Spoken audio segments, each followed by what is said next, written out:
आज तो मैंने जैसे तैसे बहाना बना के अपने झूठ को सच में बदल दिया, पर ये सब कब तक चलता रहेगा? अब हम क्या कर सकते हैं यार इसमें? अपना तो अच्छा खासा रोमांस चल रहा था। हमारे पति को अपनी तरफ कर लिया उसने। जी, इस विपत्ति से बचने का ना एक ही रास्ता है। क्या? कैसा रास्ता? गुरु माँ रुक्मणी को अपने घर में बुलाने का। भूल जा भी आरती वारती, हम कोई सुबह नहीं उठने वाले। लगता है किसी ने सलमान की पिक्चर की टिकट को अच्छे से नहीं देखा है। कल सुबह की टिकट है ये। अगर कोई जल्दी नहीं उठा तो पिक्चर आधी अधूरी देखने को मिलेगी। अधूरी पिक्चर? कोई सवाल ही नहीं होता, सलमान के फैन हैं हम।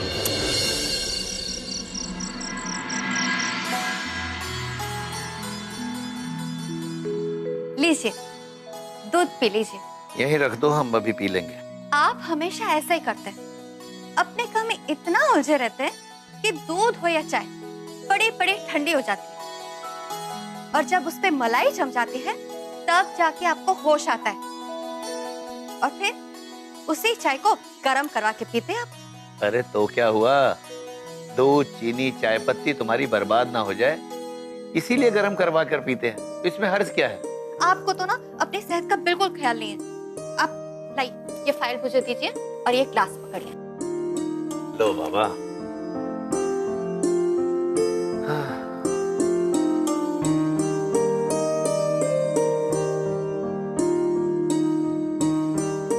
लीजिए, दवाई भी लीजिए। खाने के बाद दवाई लेनी, ये तो आपको याद नहीं रहा होगा। बच्चों की तरह ख्याल रखना पड़ता है आपका भी। ऐसे वैसे चाहिए क्या? नहीं तो पैसे तो है हमारे पास।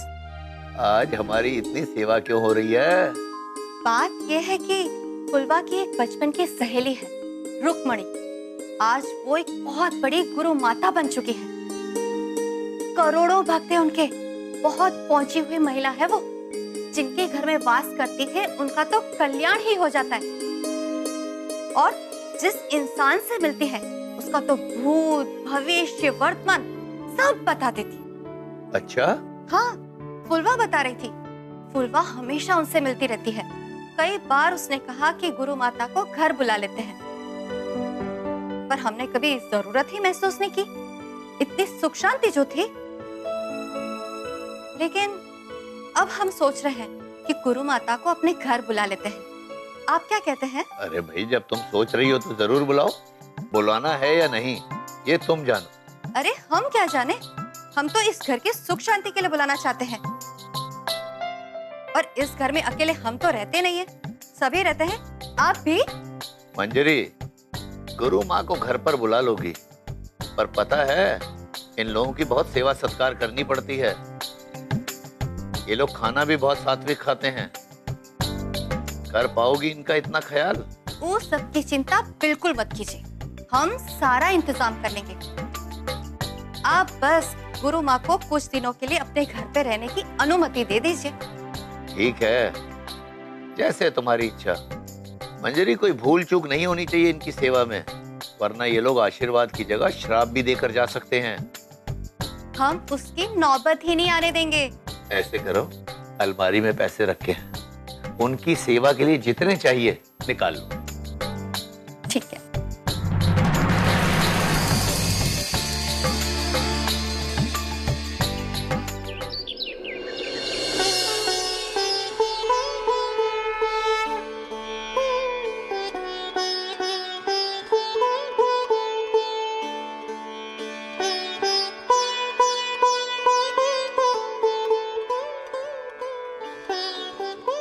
सिया, तुम इस घर की बहू, इसलिए सारी जिम्मेदारी तुम्हें ही लेनी होगी। सारा काम इतनी कुशलता से करना होगा कि लोग अपने आप कहें कि भाई इस घर की औरतें तो कमाल की। जी माँ जी।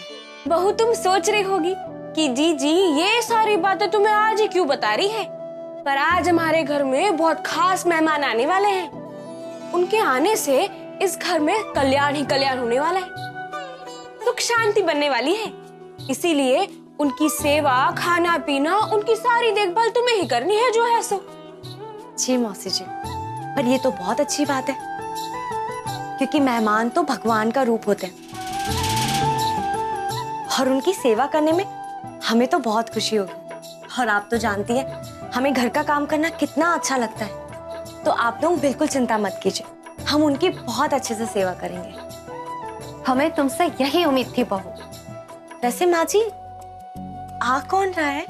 बहुत बड़ा औहदा है उनका, एकदम भगवान के जैसा। अच्छा अच्छा अच्छा, हम समझ गए, आपकी सासू माँ, मतलब या तो चाची सास या मौसी सास, क्योंकि माँ जी सासू माँ का भी दर्जा तो भगवान के बराबर ही होता है ना? रिश्तेदारों की खातिरदारी में तो तुम एक बार गलती कर भी सकती हो, लेकिन उनके साथ तो तुम सपने में भी नहीं सोच सकती, क्योंकि वो हमारे घर पर भगवान का संदेशा लेकर आने वाली है। वो है कौन माँ जी? वो रुक्मणी माँ है। अरे चमत्कारी माँ है, कल्याणकारी माँ है। अरे उनकी भगवान से रोज बात होती रहती है, रोज ध्यान करती है। अरे उनके पास हर सवाल का जवाब रहता है जो है सो। तुम उनसे एक बार मिलोगी ना तो तुम मिलते ही तुम्हारे बारे में सारी बातें बता देंगे। अरे ऐसी ऐसी बातें बताएंगे जो तुम्हें खुद को तुम्हारे बारे में पता ना होगी। हाँ, और उनके चमत्कार, वाह वाह वाह, उनके चमत्कार के बारे में क्या बताऊं, जितना बताऊं उतना कम है। अरे जीजी, एक बार ना एक आदमी की पत्नी उसे छोड़कर मायके भाग गई। जैसे ही माँ के कदम उनके घर में पड़े, उसकी पत्नी अब माँ के शब्द से डरने लगी है जो है सो। ये बात तुमने हमको कभी नहीं बताई फुलवा। अरे जीजी, अब माँ के कितने गुणगान गाऊं, जितने गाऊं उतने कमी है। अरे गुरु माँ एरो गैरो के घर में तो जाग कर भी नहीं देखती। हम बहुत नसीब वाले हैं जो हमारा निमंत्रण उन्होंने स्वीकार कर लिया। अरे अब ना जल्दी से काम पे लग जाओ, क्योंकि गुरु माँ आज ही घर पर आने वाली है जो है सो। गुरु माँ की हम परम भक्त हैं और अपने भक्तों पर उनका आशीर्वाद हमेशा बना रहता है, ठीक है? इसलिए हर काम बहुत सावधानी और कुशलता से करना जो है सो। जी मौसी जी, जो भी काम है आप हमें बता दीजिए, हम फटाफट काम पे लग जाते हैं। इतना आसान नहीं है बहू जितना तुम सोच रही हो। उनका भोजन शुद्ध, सात्विक और शाकाहारी होता है। लहसुन प्याज तक नहीं पड़ता उनके भोजन में। और जब भी उनका भोजन बनाओगी, स्नान करने के बाद ही बनाना। बैठक को अच्छे से साफ करके उनका आसन लगाना और उनके आने से पहले घर का कोना कोना अच्छी तरह से साफ सुथरा कर देना। और ये सब करने के लिए तुम्हारे पास है 2 घंटे।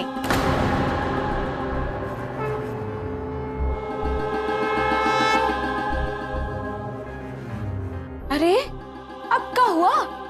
चुप काहे हो गए?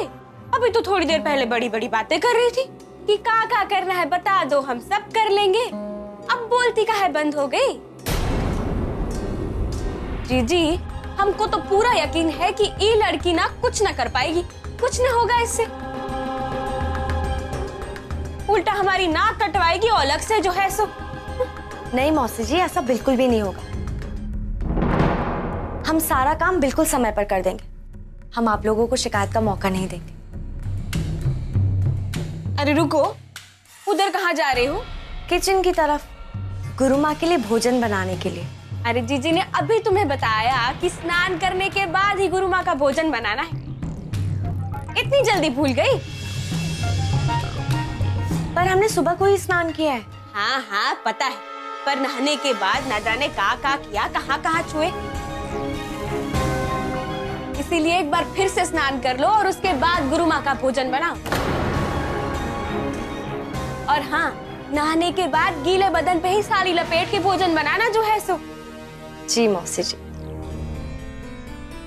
और हाँ बहू, गुरु माँ को भोग एक कुंवारी कन्या लगाते हैं, तो तुम अपनी छोटी बहन सरस्वती को बुला लो। जी माँ जी।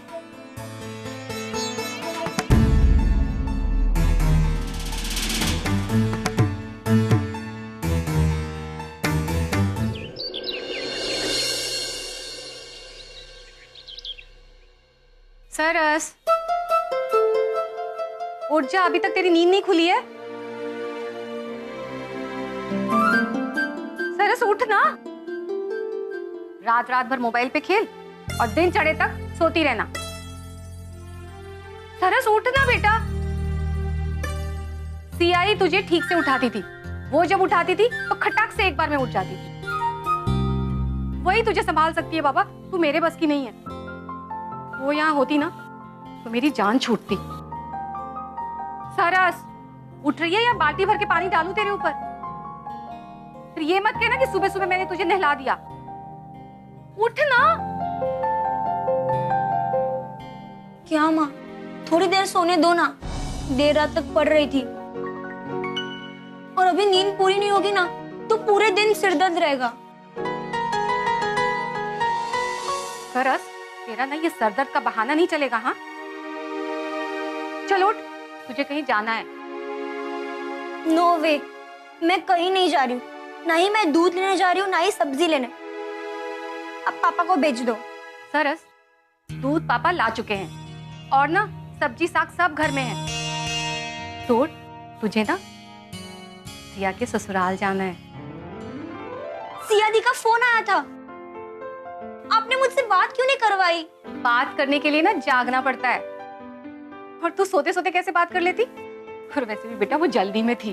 हाँ, लेकिन मुझे उनके ससुराल क्यों जाना है? उन्होंने कुछ तो बोला होगा ना। सिया के ससुराल में आज कोई गुरु माँ आ रही है और उनको भोग लगाने के लिए ना कुंवारी कन्या चाहिए, इसीलिए उसने तुझे बुलाया है।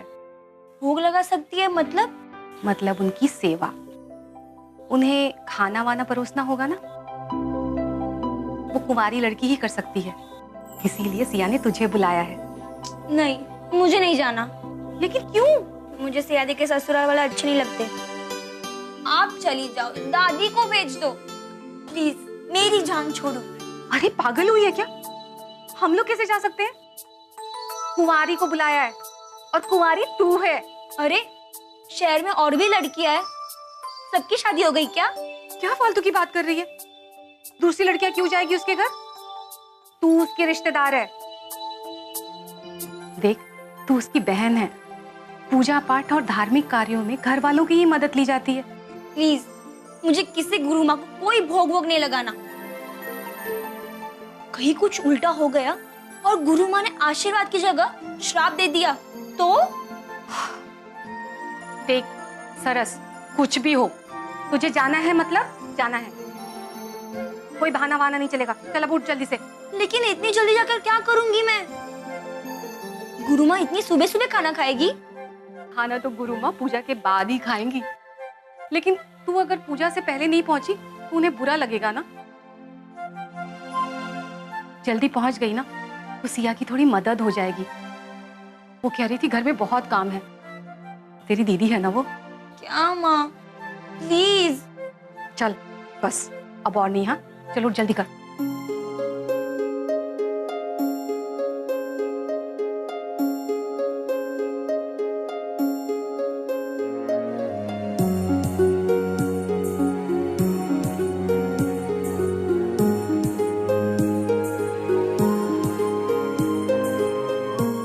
अरे ये क्या निकाल लिया?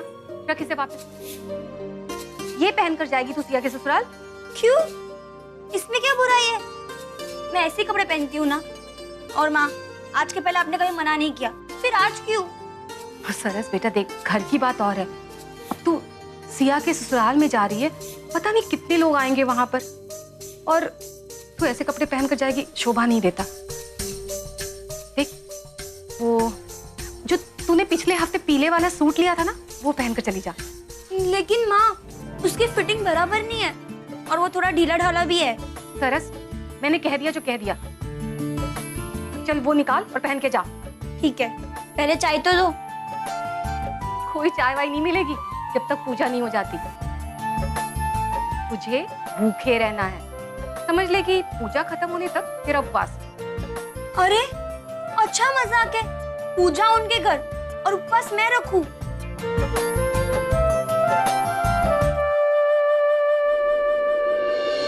एक बात हम और तुमको बता देते कि ये सब डाले बिना भी खाना बेस्वाद नहीं बनना चाहिए, स्वादिष्ट बनना चाहिए। और हाँ, गुरु माँ का खाना बन जाए उसके बाद घर वालों का खाना अलग से बनाना।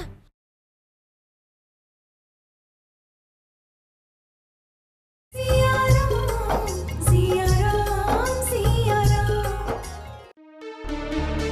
अरे बहू, इधर तो आना। जी मौसी जी। नहाना हो गया? सब तैयारी कर ली? जी। अब किधर जा रही हो? भोजन की तैयारी करने के लिए। अभी से सारा भोजन बना दोगी का? अगर अभी से सारा खाना बना दोगी तो रात तक खराब हो जाएगा। देखती नहीं आजकल कितनी गर्मी पड़ती है। और वैसे भी गुरु माँ भगवान को भोग धराने के बाद ही खाना खाती है। तो भोजन तुम बाद में बनाना। एक काम करो, पहले घर की साफ सफाई कर दो और गुरु माँ का आसन लगा दो। हाँ? जी।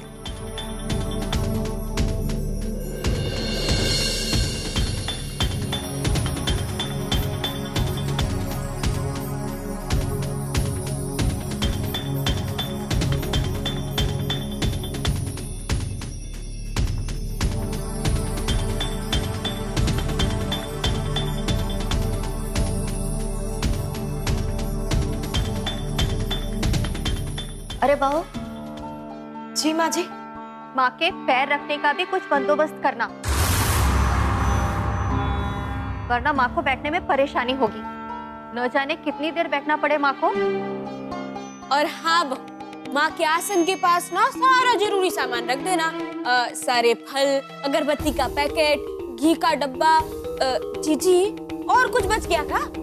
हाँ, लोटा, परात, गंगा जल, ये सब लाकर यहाँ रख दो। जी माँ जी। और जरा जल्दी जल्दी काम करो बहू। जी जी। आधा घंटा बच गया है सिर्फ।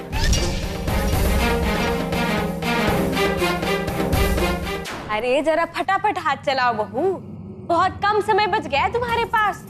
और फिर तुम्हें पूरा भोजन भी तो तैयार करना है।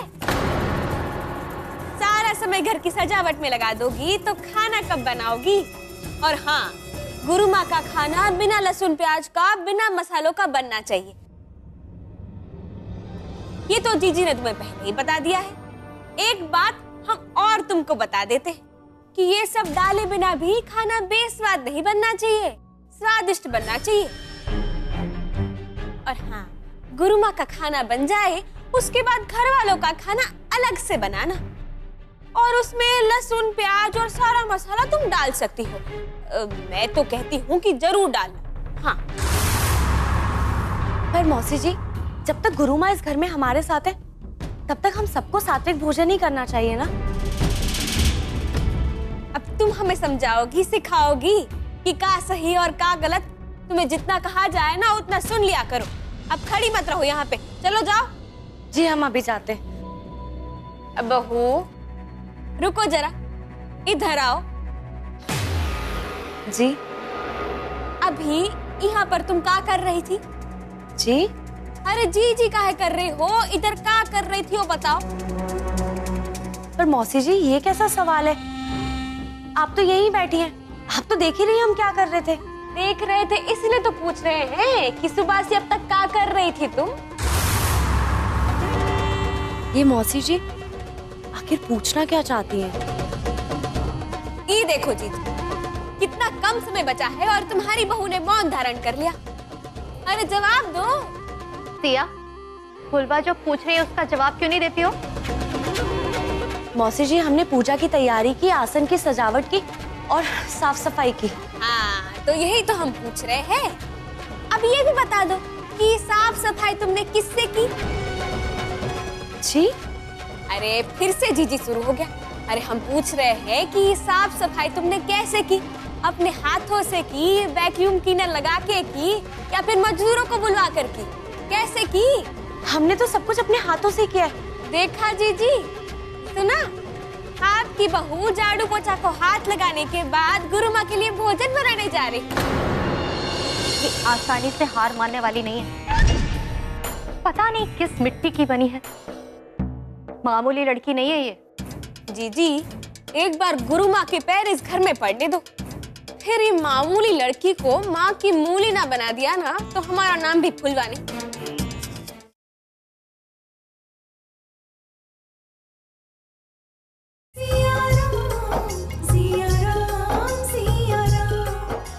अरे गुरु माँ के धर्म पर झाड़ू पोछा लगाना चाहती हो का? पर मौसी जी, हम क्यों ऐसा चाहेंगे? अगर नहीं चाहती हो तो जाओ, पहले जाकर स्नान करो और फिर खाना बनाओ। जी मौसी जी। अरे अब जी हजूरी करती रहोगी कि जाके काम भी करोगी? जाओ जल्दी। हम अभी जाते हैं जी। अच्छा बहू, एक बात सुनो, अगर तुम बुरा ना मानो तो एक कप हमारे लिए गर्मा गर्म चाय बना देना। वो का है, सुबह से इतनी सारी जिम्मेदारियों का ध्यान रख रहे हैं ना, तो सर दर्द से फटा जा रहा है। जी हम बना देते, पर उससे पहले हम नहा लें क्योंकि हमने झाड़ू पोछा किया हुआ है। अरे तुम स्नान करोगी तब तक हम शमशान घाट पहुंच जाएंगे, पहले चाय ही बना लो। अरे तुम बिना नहाए चाय बनाओगी ना तो भी चलेगा, तन की नहीं मन की पवित्रता होनी चाहिए। अच्छा जाओ बना। तुम चाहे जितना सता लो इस लड़की को, ये आसानी से हार मानने वाली नहीं है। पता नहीं किस मिट्टी की बनी है, मामूली लड़की नहीं है ये।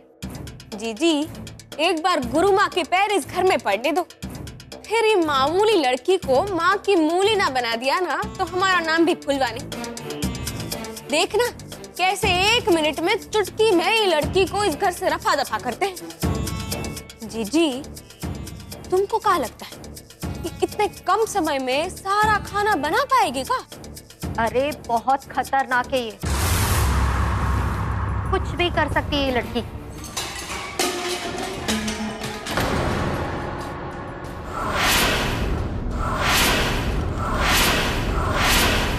हेलो, हो गई शुरुआत उठा पटक की।